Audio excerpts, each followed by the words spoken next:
Hello बच्चों, कैसे हैं आप सब। तो बच्चों, आज हम लोग देखने जा रहे हैं प्रूफ ऑफ गॉस थ्योरम। पिछले लेक्चर में हमने आपको गॉस थ्योरम का इंट्रोडक्शन समझाया था। आज हम लोग इसका प्रूफ देखेंगे, ठीक है। और देखेंगे कि क्या गॉस लॉ को किसी भी तरीके से प्रूफ किया जा सकता है। तो आंसर होगा yes, we can prove Gauss theorem. But उसके पहले आपको एक छोटा सा कॉन्सेप्ट समझाता हूँ गॉसियन सरफेस के। तो what is Gaussian surface? Gaussian surface क्या होता है? तो गॉसियन सरफेस एक ऐसा क्लोज सरफेस है जिस पर कि इलेक्ट्रिक फील्ड इंटेंसिटी का वैल्यू हर जगह सेम है, पहला बात।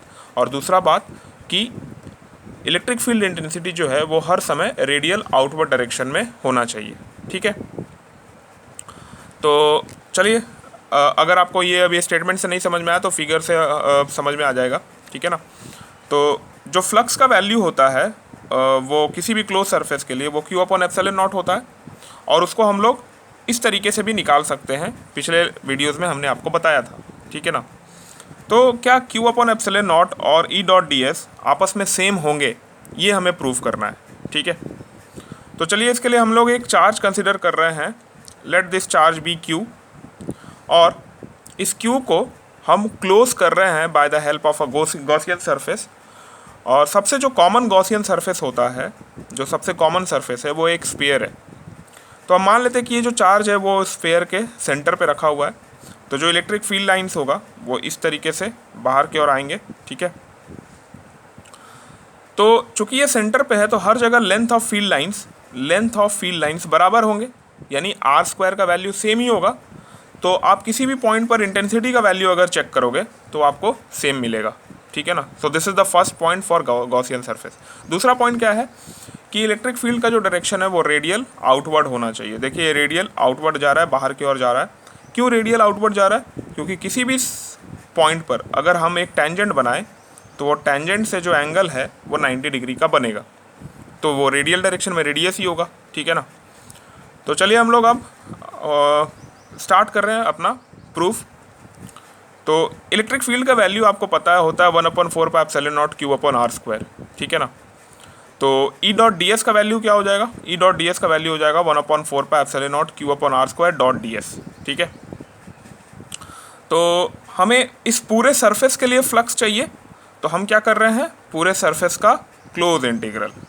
और ये क्या देगा हमें? पूरे सरफेस के लिए फ्लक्स, ठीक है।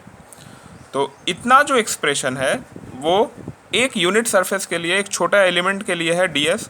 अगर हम पूरे एलिमेंट्स को इंटीग्रेट कर दें तो पूरे सरफेस का फ्लक्स मिल जाएगा हमें, ठीक है ना। चलिए, तो अगला स्टेप में अगर हम डॉट हटाएंगे तो ये क्या आ जाएगा? 1/4πε0 Q upon are square D S cos theta, यही होता है, ठीक है ना। E D S cos theta. अगर आप थीटा का वैल्यू देखो तो जो सरफेस है वो इस तरीके से है और इलेक्ट्रिक फील्ड का डायरेक्शन ये है। तो सरफेस अगर ऐसा है तो एरिया वेक्टर का डायरेक्शन कैसा होता है? Perpendicular to the surface. तो एरिया वेक्टर का डायरेक्शन भी किधर होगा? इधर की ओर ही होगा, ठीक है। तो दोनों इलेक्ट्रिक फील्ड और एरिया वेक्टर दोनों सेम डायरेक्शन में, तो एंगल कितना बन रहा है बच्चों? एंगल बन रहा है 0 डिग्री। तो यहाँ पर थीटा कितना हो जाएगा आपका? थीटा हो जाएगा 0 डिग्री, ठीक है। और कॉस जीरो का वैल्यू कितना होता है? कॉस जीरो का वैल्यू होता है 1। तो अगर ऐसा हो गया तो इसमें आप इंटीग्रेशन में देखेंगे 1/4πε0 Q upon are square constant है, और ये सारा क्या होगा? इंटीग्रेशन के बाहर आ जाएगा। तो इसको हम क्या लिख सकते हैं? Q upon are square. और साइक्लिक इंटीग्रल किसका होना है? सिर्फ डी एस का, क्योंकि कॉस थीटा तो 1 हो गया। अच्छा, चूँकि ये एक स्फीयर है तो साइक्लिक इंटीग्रल जो डी एस का है वो एस हो जाना है, ठीक है ना। इसको हम क्या लिख सकते हैं? इसका साइक्लिक इंटीग्रल, इसका इंटीग्रेशन करेंगे तो हो जाएगा एस।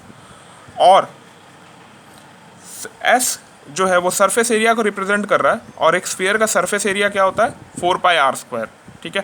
तो इसको हम ऐसा भी लिख सकते हैं 1/4πε0 क्यू अपॉन आर स्क्वायर, और एस के जगह पे क्या लिखेंगे? 4πr², ठीक है। तो आप देख पा रहे हैं 4π cancel out, R square cancel out, तो क्या बचेगा हमारे पास? क्यू अपॉन एप्सिलॉन नॉट केवल बचेगा, ठीक है ना। तो यहाँ जो आर एच एस वाला पार्ट था उसको हमने एल एच एस के बराबर प्रूफ कर दिया, ठीक है। Hence this is the proof of Gauss law. तो गॉस ने क्या बोला कि किसी भी क्लोज सरफेस से जो फ्लक्स का वैल्यू होगा वो क्यू अपॉन एप्सिलॉन नॉट होगा, और ये प्रूफ भी हो रहा है, ठीक है। तो होप कर रहे हैं आपको गॉस लॉ का प्रूफ समझ में आया होगा, गॉसियन सरफेस समझ में आया होगा। हम लोग नेक्स्ट लेक्चर में गॉस लॉ के एप्लीकेशंस को समझेंगे। Till then good bye.